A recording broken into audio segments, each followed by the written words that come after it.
Right now, somewhere in the world, a man is sitting next to a woman who just asked him a question, a simple, innocent-sounding question, and he answered it casually, maybe even brushed it off. What he doesn't know is that she just told him everything. She just handed him the key to her desire on a silver platter, wrapped in the most ordinary words you could think of, and he missed it completely. That man might be you. And after today, that will never happen again. Here's a truth that will probably sting a little. Women almost never say what they actually mean when it comes to intimacy. I know because I am one, and I can tell you from personal experience and from years of studying how women communicate that the way we signal desire is nothing like what most men expect. There is no neon sign, there is no dramatic confession, there is no movie scene where the music swells and she throws herself into your arms. What actually happens is so subtle, so effortless that it slips right past most men like a whisper during a thunderstorm. A study published in the journal Communication Monographs found that women use indirect speech patterns nearly 70% more often than men when communicating about emotionally vulnerable topics. 70%. That means when a woman wants something intimate, something personal, something that makes her feel exposed, she is almost certainly not going to say it directly. She is going to code it. She is going to dress it up in the most harmless-looking language possible. And if you are not paying attention, you will respond to the surface, meaning the real message underneath. Now, here's the part that makes this video different from anything else you have watched. I am not going to give you a list of 20 vague signs. I am not going to tell you to watch her body language or read her energy. I am going to tell you the exact 2 questions she will ask you when she wants intimacy. 2. That is it. And once you hear them, you will never unhear them. You will start recognizing these questions everywhere in your past relationships, in your current one, in conversations you had years ago that suddenly make a lot more sense. But before I reveal them, you need to understand something crucial first. You need to understand why she asks questions at all, instead of just telling you what she wants.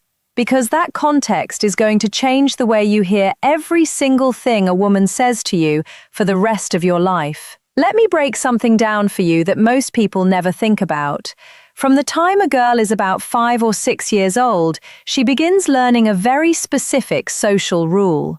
That rule, whether it is taught directly or absorbed through culture, goes something like this. Do not be too forward. Do not be too aggressive. Do not make the first move. Be approachable but not desperate. Be interested but not obvious. Sound exhausting? It is, but this is the reality of how most women are socialized around the world.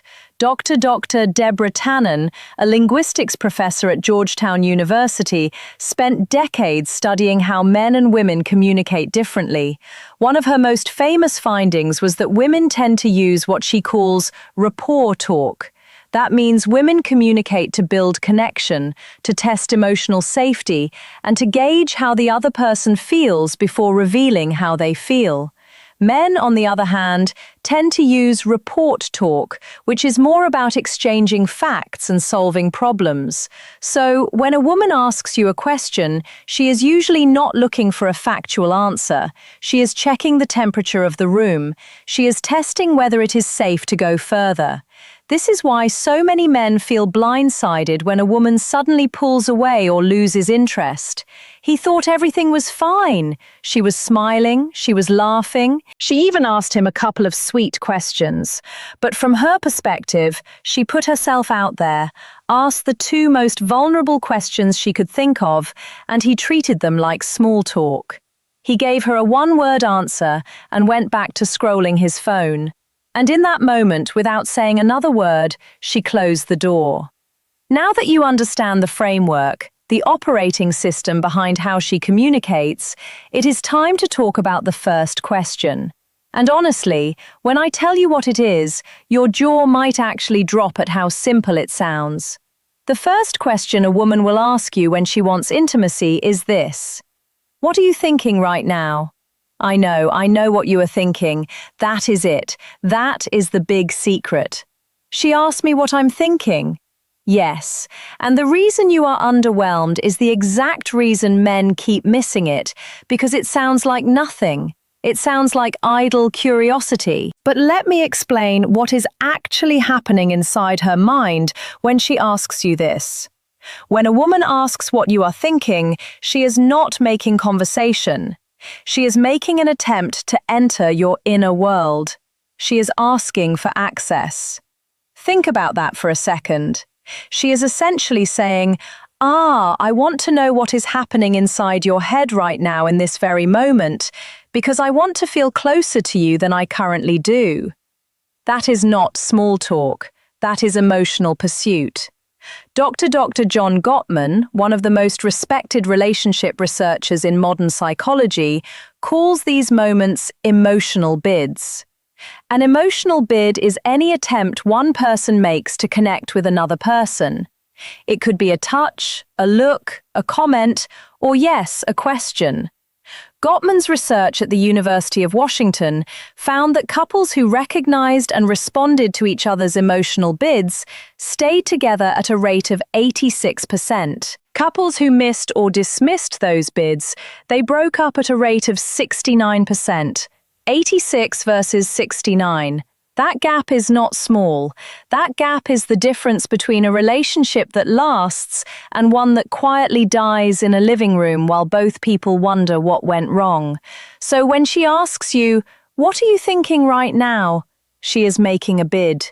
She is reaching for you, and how you respond determines everything that happens next. If you say nothing or "I don't know" or something dismissive, she receives that as a rejection. Not a dramatic doors slamming rejection, a quiet one, the kind that builds up over time like sediment until one day the river does not flow anymore. But here's the part that connects directly to intimacy. For most women, emotional closeness is the prerequisite for physical closeness. This is not a stereotype. This is neuroscience. Research published in the Archives of Sexual Behavior found that women's sexual desire is significantly more responsive to emotional context than men's, meaning a woman's body does not just respond to physical attraction, it responds to emotional safety, to feeling seen, to feeling valued, to feeling like her inner world matters to the person she is with. And when she asks what you are thinking, she is checking all of those boxes at once. She is saying, "Do you trust me enough to be vulnerable? Are you present with me right now? Do you see this moment the way I see it?" And if your answer tells her yes, something shifts. Not visibly, not dramatically, but internally. A wall comes down. A door opens. She moves one giant step closer to wanting you, not just emotionally, but physically. So the next time a woman looks at you and asks, "What are you thinking right now?" do not shrug, do not dodge, do not make a joke to deflect. Look at her. Be honest, even if what you are thinking about is silly or random, because what she is really asking is not about the content of your thoughts. She is asking if you will let her in. But this is only the first half of the puzzle, because even after she asks this question and you respond, well, she has one more question she needs to ask before she fully opens up. And this second question, this one is even sneakier than the first, because it does not sound romantic, it does not sound emotional, it sounds like the most casual throwaway line in the history of human conversation. And that is exactly why almost every man on earth gets it wrong. The second question she will ask you when she wants intimacy is this: "Are you tired?" Go ahead, laugh, roll your eyes, think it is too simple, but I promise you by the time I finish explaining this, you are going to replay at least 3 memories in your head where a woman asked you this exact question and you completely blew it. "Are you tired?" is one of the most brilliantly disguised questions in all of human communication. On the surface, it sounds like concern. It sounds like she is being thoughtful, checking in on you, making sure you are okay. And sure, sometimes that is all it is. But in certain moments, in certain context, especially late at night, after a date, after a long conversation, after a moment of closeness, this question is not about sleep. It is about permission. What she is really asking is, are you available? Do you have energy for me tonight? Are you going to roll over and go to sleep? Or is something else going to happen? And she phrases it this way for a reason.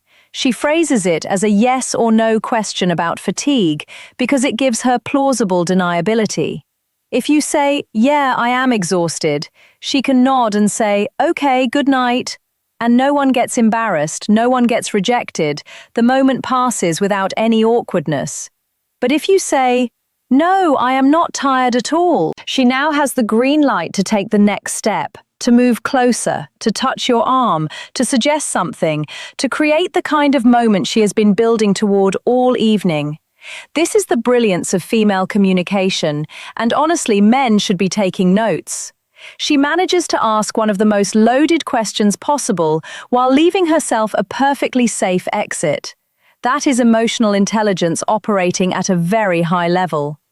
Let me give you a scenario to make this crystal clear.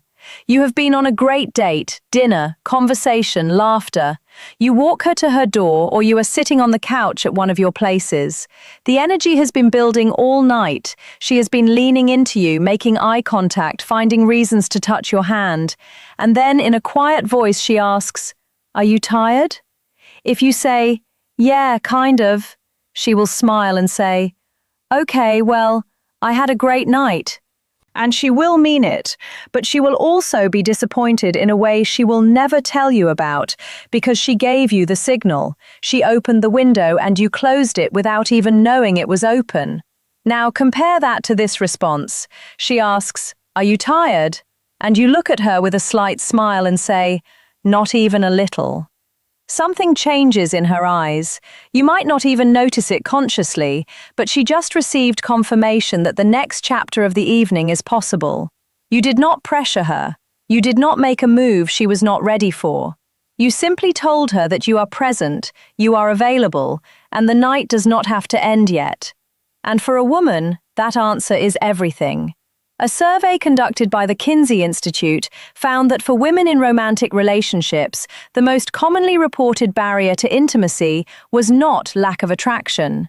It was feeling disconnected or sensing that their partner was emotionally or physically unavailable. Let that land for a second. Let that land, for she is not avoiding intimacy because she does not want you. She is avoiding it because she is not sure you want her in that moment. And are you tired? Is her way of finding out without putting herself at risk. This is also why the timing of this question matters so much. She will almost never ask it in the middle of the afternoon while you are doing dishes. She asks it at night. She asks it when the two of you are alone. She asks it during a moment that already feels charged. If you start paying attention to when she drops this question, you will begin to see the pattern. It always comes right before a window of opportunity, right before the moment where the night could go one of two ways. Now here is the part that makes this knowledge truly urgent. When a woman asks both of these questions and you miss them, something happens that is very difficult to reverse. She does not get angry. She does not argue. She does not give you a lecture about emotional availability. She simply files that information away. She categorizes you, and the category she puts you in is not cruel or unfair. It is protective. She labels you as someone who is not tuned into her, someone who is not paying attention.